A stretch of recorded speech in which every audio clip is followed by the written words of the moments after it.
guys, welcome back to our YouTube channel. Thank you very much for tuning in today. If this is your first time on this channel, you're welcome. Thank you very much for dropping by. Today we're talking about something very interesting. Earlier during the week, an information was released by the Ontario government, about their provincial nomination program, and we decided to jump on that because we think it's going to be beneficial to you guys, especially because in the recent times we have been talking so much about how you can come to Canada through this route, through that route. So the OINP is the Provincial Nomination Program of the Ontario government. Absolutely. So OINP simply means the Ontario Immigrant Nomination Program. Like I said earlier, that's the provincial nomination of the Ontario government. And it's such an interesting fact when the Ontario government released what it was like last year when they ran this program. I couldn't believe it when I saw that a whooping sum of about up to more than 9,000 people. I think 9,000, yeah. 9,000 people, yep. Were actually invited by the Ontario government. Imagine, only Ontario alone, 9,000 people, came into Canada through the OINP program. And that's actually so interesting. But what is even much more interesting to me is that about 5 countries made up the larger sum of this 9,000. Exactly. About 5 countries. And I don't know, maybe you guys can actually guess this country. Some of you may have in mind, what some of these countries, right?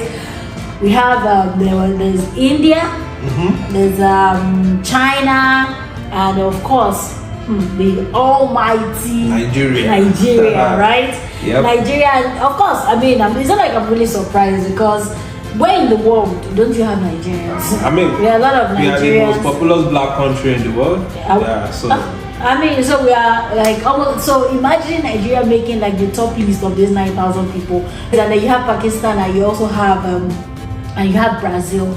So those are like the top 5 countries that made up the larger portion of these 9,000 people that were invited by the Ontario government. But what is even much more interesting is because it's OINP is a type of PNP.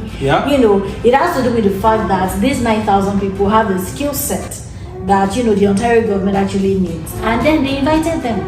Do you want to tell us what occupations you do? Of course, yeah. I'm going to talk about the top 5 occupations that made up the 9,000 list. Of course, there are others, but I'll just mention the top 5. So number 1 is software engineers and designers. So these guys were the most invited by the Ontario province. Then number 2 is the advertising, marketing, and public relations professions.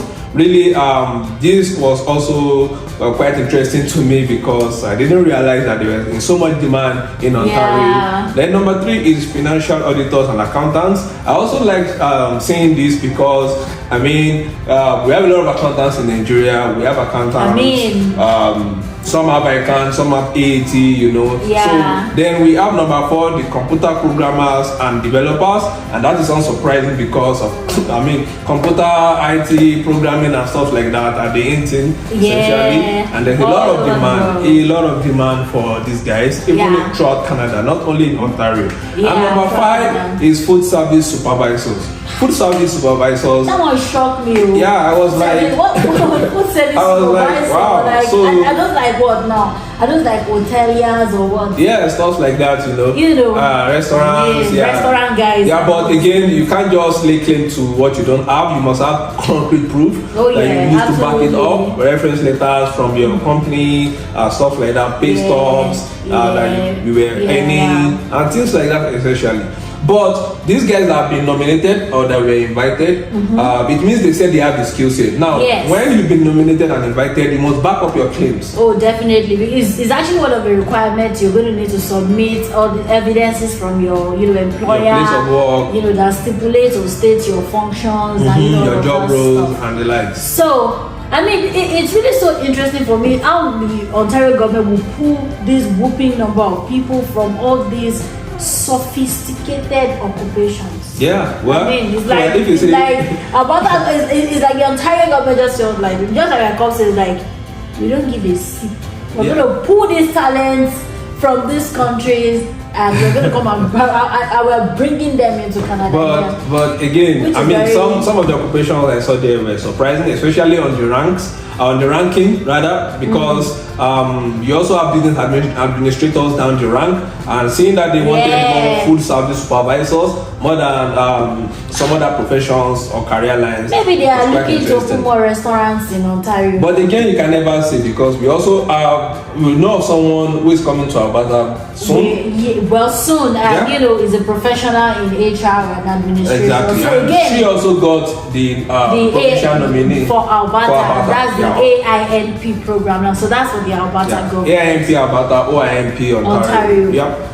So I mean, it's interesting. Well, I don't know. Food. They need more food services. They want to open new restaurants now. So maybe you will carry me, and you know, you have to visit them. If they are going to be paying me times 3 of what I'm earning right now, I wouldn't mind. I know how to cook food. I know how to serve. You know, I know how to do all those things.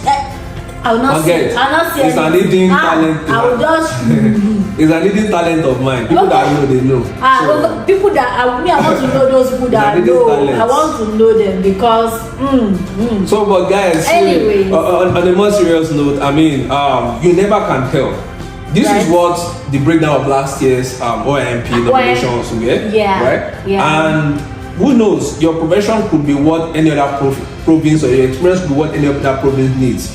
So what you just need to do, you cannot escape it. You have to do IELTS, and you have to evaluate your credentials, either your BSc, your MSc, or your professional, PhD professional courses, what you have, and the likes. So I mean, this also is very useful for people who believe and who know that their cutoff score will be too low, or their score will be too low for the cutoff for the federal skilled workers program. Because again, with the provincial nomination, you would get this additional 600 points. Yep. So, like I always see that 600 points is like, it doesn't matter what your score is. So once they give you that 600 points, you will always meet the cutoff. Obviously.